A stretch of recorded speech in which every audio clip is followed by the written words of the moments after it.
Hello, my name's Hunter. My partner Bree and I are going to discuss wheelchair basketball today. The disabilities that are included. Players must have a permanent physical disability which consistently reduces the function of the lower limbs. They cannot run, pivot, or jump at the speed and with the control, safety, stability, and endurance required to play basketball as an able-bodied player. A disability must be able to be verified through medical and/or paramedical investigations such as measurements, X-rays, CT, MRI, etc. In the instance of an amputation, at minimum, total removal of the first ray of one foot.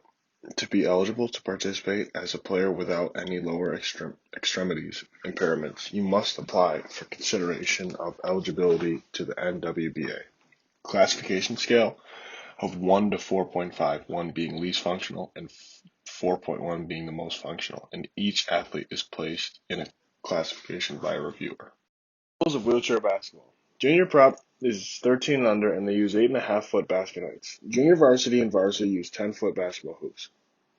The court size is the same as able-bodied basketball, and it introduces skills to the athletes. Wheelchair basketball can be found in Division 1, 2, and 3. The women's national team and the men's national team for the U.S. were supposed to play in the 2020 Tokyo Paralympics, with 12 players per team. Wheelchair basketball provides an outlet and opportunity for disabled participants to play, learn, and compete in the sport. It was first introduced in 1946 by World War II veterans and played at Veterans Administration hospitals in California and Massachusetts, where veterans were treated for various degrees of paralysis. The first games were played between patients and doctors, and in 1947, Birmingham team traveled to Corona Naval Station, where the first two wheelchair basketball games were played. Women's wheelchair basketball emerged in the mid-1960s and started when women decided to join the men's teams. The equipment used to play wheelchair basketball includes wheelchairs and a basketball. The wheelchairs they originally used were made from stainless steel, which had foot and arm rests that were 30 pounds. Now they use a sports wheelchair, which is made from titanium or aircraft aluminum, and have a fifth or sixth wheel for added stability and support. The angle of the wheelbase allows athletes to be stable and move and change direction more quickly. The basic rules of wheelchair basketball are very similar to able-bodied basketball. For example, the height of the basket, the distance to the foul line, and the three-point line are all the same measurements as able-bodied basketball, as well as the scoring system being the same. A player may wheel a chair and bounce the ball simultaneously. However, if the ball is picked up and/or placed on the player's lap, he or she is only allowed to push twice before they are obligated to shoot, pass, or dribble the ball again. There is no double dribble rule in wheelchair basketball. A traveling violation occurs if the player takes more than 2 pushes while in possession of the ball without dribbling. Some other things you may need to know about wheelchair basketball is the player in possession of the ball is not allowed to touch the playing surface with his or her feet. The offensive player may not remain in the key area for more than 3 seconds, and the wheelchair is considered part of the player's body in relation to establishing responsibility for contact on the court in case of charging, blocking, going out of bounds, and other violations. Different skills needed to play the game and some universally designed drills. Maneuvering the wheelchair. First, practice wheeling straight down the court and then start to make cuts and turns as you get more comfortable. Passing. Start stationary with a partner, then move to passing on the move. Dribbling. Start in place, then practice dribbling while moving. Layups. Practice underneath the net, then practice starting from the three-point line. Shooting. Start close and back away as you get more confident. Things you could do to the game to ensure inclusion of all students. You could have students sit in a chair or on the bleachers and practice passing with a partner. They could also sit in a chair or the bleachers and practice shooting, or even practice shooting against the wall.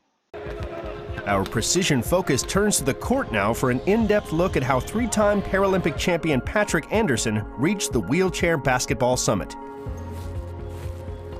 I was very lucky to be introduced to wheelchair basketball just after I was hurt. I was just sitting in the hockey rinks watching my friends play hockey, longing so much to be out there with them, but I couldn't.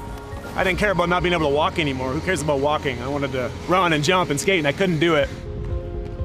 I was invited to a wheelchair sports camp. It was run by a wheelchair basketball club. And so they said, here's tennis, here's swimming, here's basketball.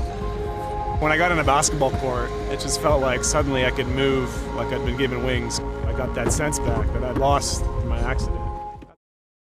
One of the various role models within wheelchair basketball is Patrick Anderson.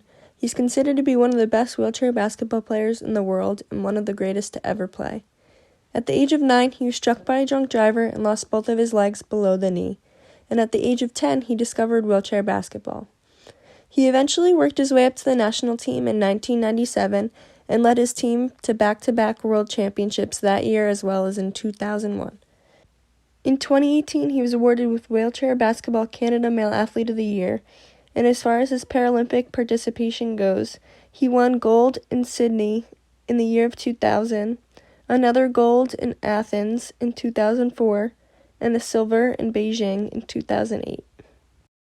Our second role model for wheelchair basketball is Trevin Jennifer, also known as Trey.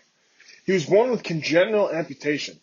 He was a track and wrestling star in high school. He actually wrestled with able-bodied athletes to finish third at the Maryland State Tournament his senior year. He joined the Air Capital team in 1992. He ended up being a 3-year captain and a 2-time All-American. He has world champion experience in 2014 and 2018, both winning silver those years. He competed in 2 Paralympics. 2012 in London, they got bronze. 2016 in Rio, we won gold. For our last role model, we chose 30-year-old Megan Blunk with a classification level of 3. Some background information about her is that about a month before graduation, she was a passenger in a motorcycle accident that broke 18 of her bones and paralyzed her from the waist down. Through her local YMCA, she found out about wheelchair basketball at the age of 19. 3 years after her accident, she earned a scholarship to play wheelchair basketball at a university in Illinois. Since then, she has been a member of the U.S. Women's Wheelchair Basketball National Team, helping them to win a Paralympic gold at Rio in 2016. Here are a few websites if you want to get more information on wheelchair basketball as a whole. Wheelchair basketball is an awesome game that allows for people with disabilities to play the great game of basketball. This game is a lot of fun to play, and I look forward to seeing it grow as a sport in the future. Thanks for watching.